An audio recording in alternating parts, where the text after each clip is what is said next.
Quero nessa hora convidá-lo para que você abra a sua Bíblia no Evangelho de João, capítulo 4. Nós vamos ler esse texto e tenho certeza que Deus quer falar ao seu coração e o tema deste mês de setembro é moldados. Quero lembrá-lo de uma maneira clara e direta que mês de setembro é o mês da pátria, mas também é o mês de missões nacionais. E quero lembrá-lo nesse momento, para que você não se esqueça da sua contribuição com a sua oferta para a obra missionária no nosso país, no nosso estado.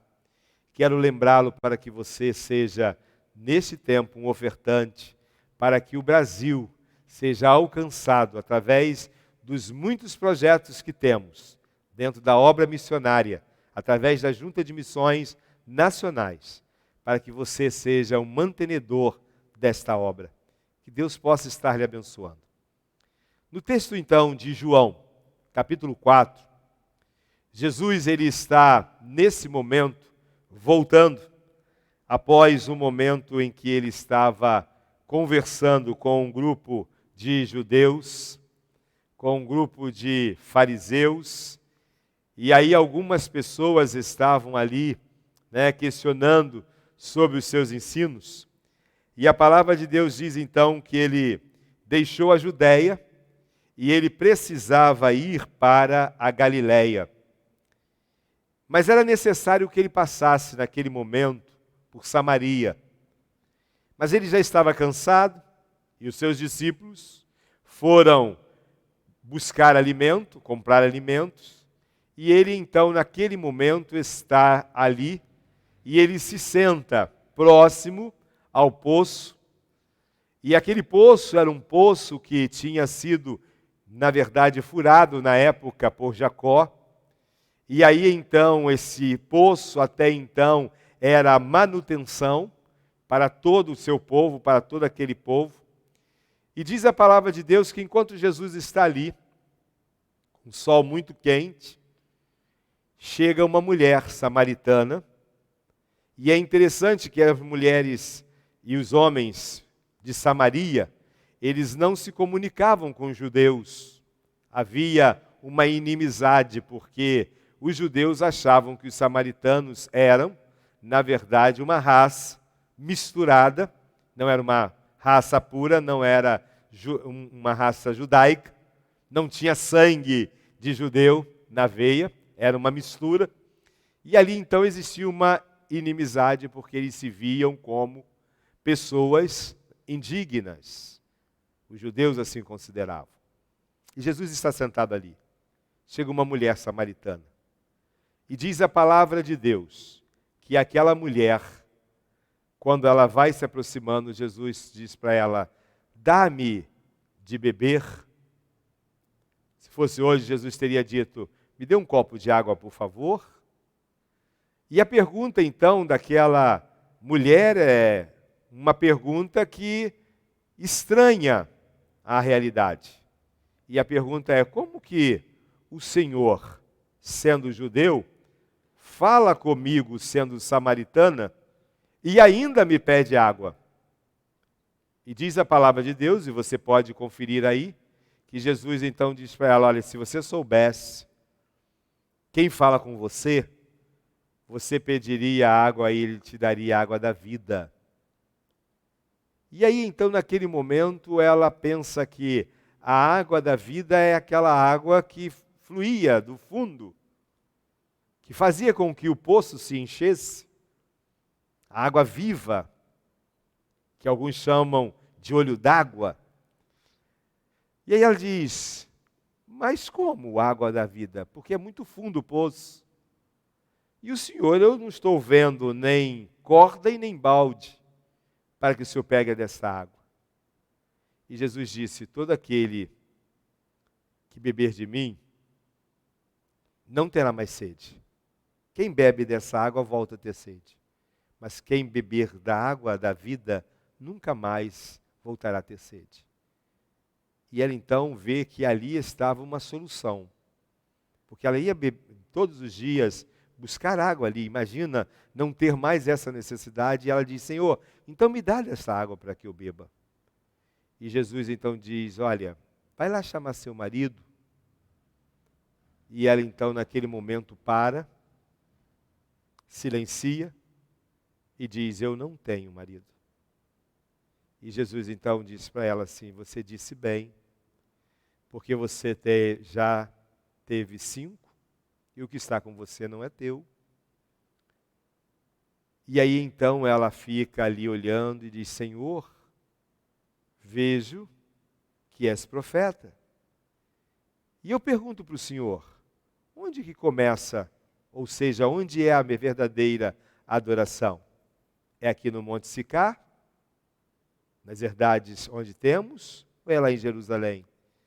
E Jesus diz para ela: olha, não é aqui nem lá. Importa que os adoradores de Deus sejam adoradores que o adorem em espírito e em verdade. E naquele momento, então, os discípulos estão voltando. Aquela mulher deixa o cântaro, sai e vai até a aldeia dos samaritanos, onde estão aqueles homens e mulheres que faziam parte do seu povo. E diz a palavra de Deus que ela chega para eles e diz assim: venham conhecer um homem que disse tudo sobre a minha vida. Não seria porventura ele o Cristo, o Messias, o ungido? E aí então eles vêm com a mulher e eles então ouvem os ensinos de Jesus, a pregação de Jesus. E ali então existe uma conscientização quase que total, em que os homens chegam para ela e dizem assim: olha, não é nem mais pelo que você disse, mas nós estamos vendo que ele, de fato, é o Salvador do mundo. Meu amado irmão, o que eu quero trazer para você neste tempo que é tão importante para a nossa vida? Quais as lições? A primeira lição: quando é que nós somos moldados por Jesus? Quando é que somos moldados na vida?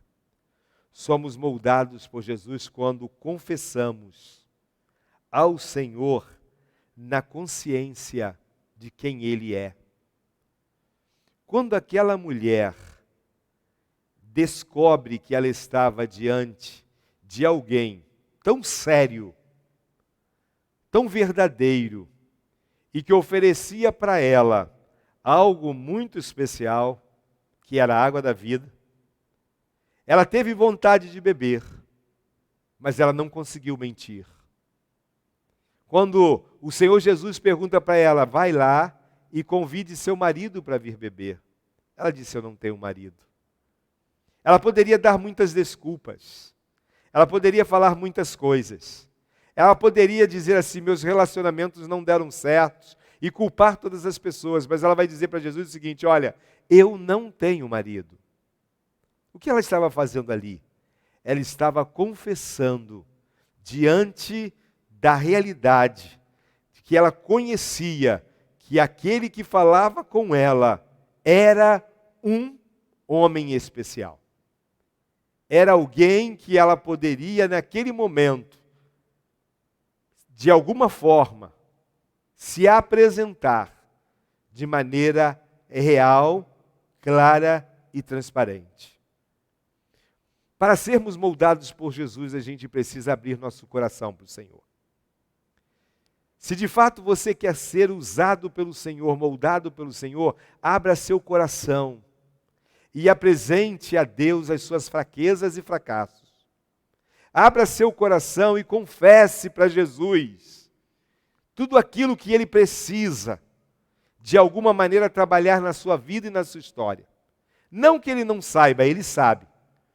Mas o prazer do Senhor é fazer de cada um de nós um vaso novo para a honra e glória do nome dEle. A segunda grande questão que eu aprendo aqui: para que eu seja moldado por Jesus, eu preciso aproveitar a oportunidade para buscar um novo tempo, para buscar uma nova vida. Aquela mulher, ela aproveitou a oportunidade para buscar um novo tempo na sua vida. Ela quis beber da água. O desafio era ela consertar a vida. Ela chega para Jesus e diz: eu vejo que o Senhor é profeta. Mas quando ela sai dali com um propósito. E o propósito é anunciar um novo tempo na sua história. É mostrar para as pessoas que de maneira especial ela tinha tido contato com aquele que todos esperavam, o Cristo, o Senhor. A pergunta que eu quero fazer para você é: você tem aproveitado as oportunidades para um novo tempo na sua vida? Uma nova ocasião na sua história? Aquela mulher poderia permanecer na mesmice, nos seus pecados, nos seus fracassos. Ela poderia sair dali, daquele poço ali, quietinha, entendendo exatamente que ela tinha estado com Cristo, mas ela poderia sair daquela hora ali e nunca mais voltar. Mas ela vai buscar todos os seus amigos para conhecer aquele que falou dela. E nesse momento ela já não se envergonha de quem ela era. Ela fala: ele falou tudo aquilo que eu tenho feito, e feito de errado. Todos conheciam a história dela, mas a autoridade da samaritana naquele momento não era dizer assim: olha, eu sou uma pessoa que foi ou que vivenciou em pecados e fazendo muitas coisas erradas, mas eu sou uma mulher que tive um encontro com alguém que impactou minha vida, porque ele disse de tudo aquilo que eu estava fazendo de errado. Venham ver, porventura não é ele o Cristo? O que ela estava fazendo? Buscando uma nova oportunidade, um novo tempo. Mas existe uma terceira lição.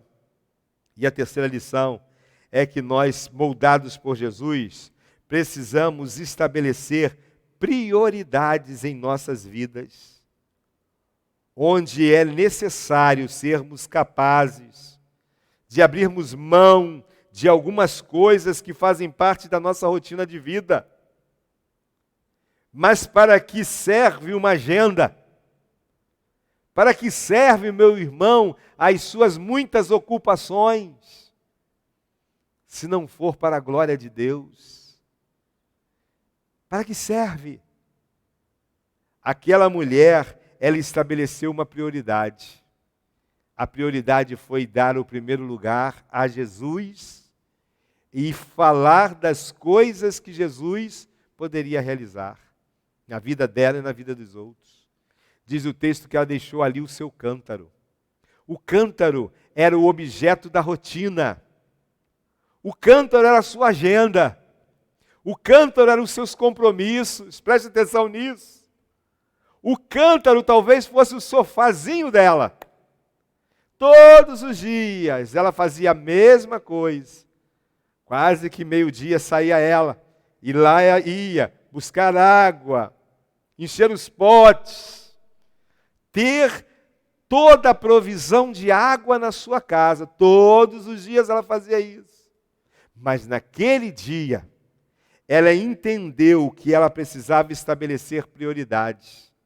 E estabelecendo prioridade, ela teria que abrir mão de algumas coisas que faziam parte da rotina.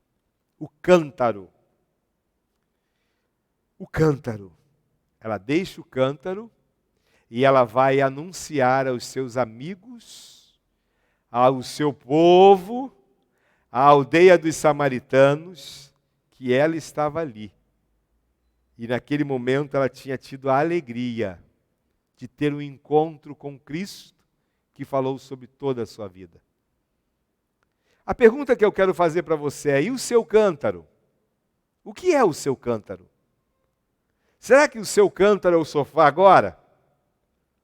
É, o sofá, vai ter que deixar o sofazinho, a cama, a oportunidade agora de viver nas escondidas.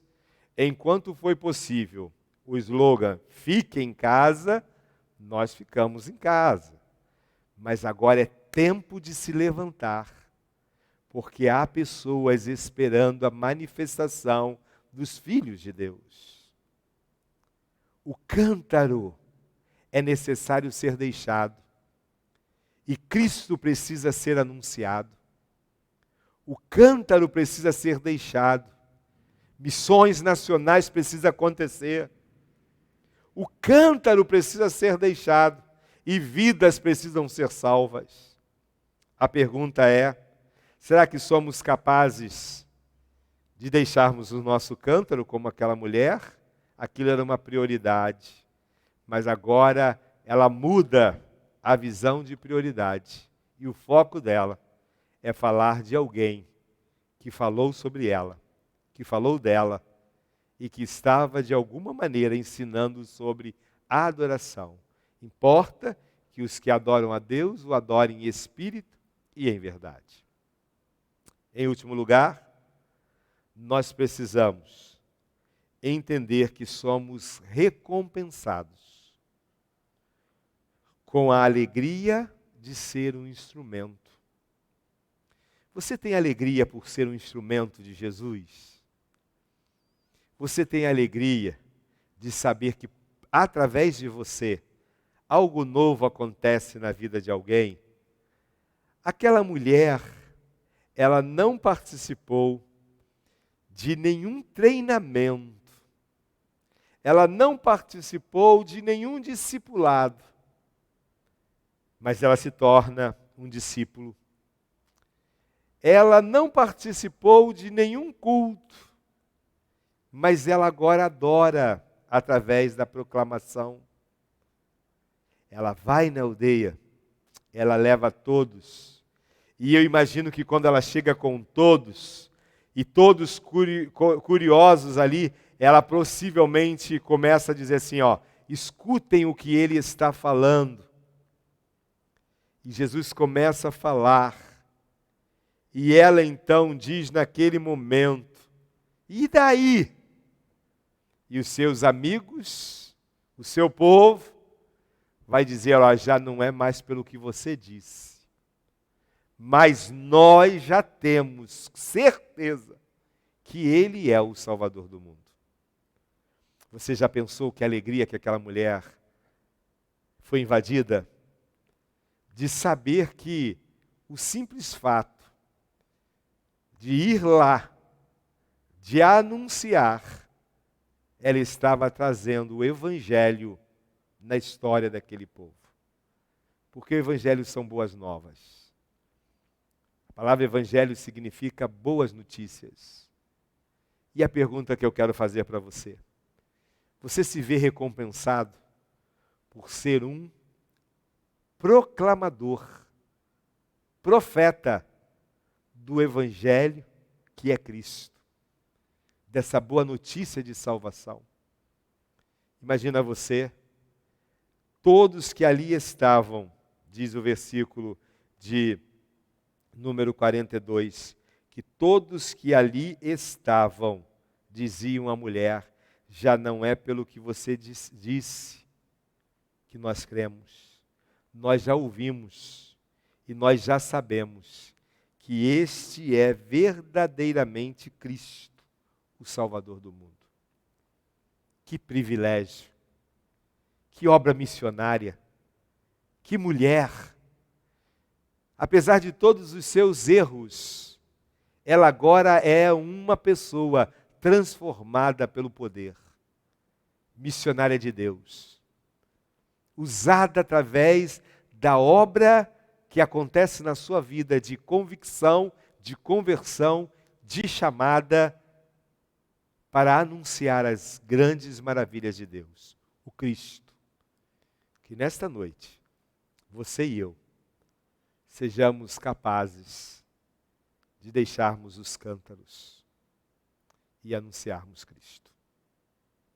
Vamos orar?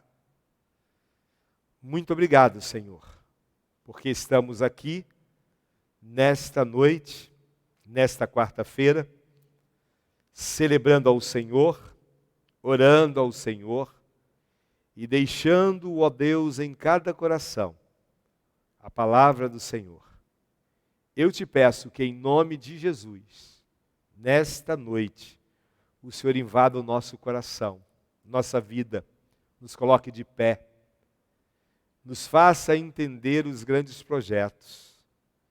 Eu peço ao Senhor que o Senhor abençoe os enfermos, mais uma vez eu te peço, por aqueles que estão acamados, por aqueles que estão, ó Deus, cheios de vontade de voltarem aos cultos presenciais, mas estão acamados ou impossibilitados. Mas nós te pedimos que o Senhor desperte aqueles que poderão estar, para que eles deixem os seus cântaros e estejam desejosos de, pela proclamação e adoração, ó Deus, estarem mais e mais perto do Senhor, para saírem a este mundo, anunciando o Cristo, o Salvador do mundo. Abençoe a obra missionária. Abençoe, ó Deus, a vida de cada missionário. Abençoa-nos, ó Deus, para sermos capazes de termos uma oferta expressiva para alcançar as vidas que ainda não foram alcançadas. Nos dê visão do céu, visão espiritual e dependência do Teu Espírito. Nós oramos, nós agradecemos, em o nome de Jesus. E agora, Senhor, que a graça salvadora do Senhor Jesus Cristo, o amor de Deus o Pai e as consolações do Espírito de Deus estejam conosco, desde agora e para todo sempre. Amém. Que o Senhor te abençoe. Que você tenha paz, que a sua casa tenha paz e que tudo que você vier fazer seja de paz. Estaremos juntos, próximo domingo, às 10 horas da manhã, até às 11, e à noite, das 19 horas e 30 minutos a 21 horas. Que Deus te abençoe, aguardamos você. Beijos no coração e um abraço da Primeira Igreja Batista em Arraial do Cabo.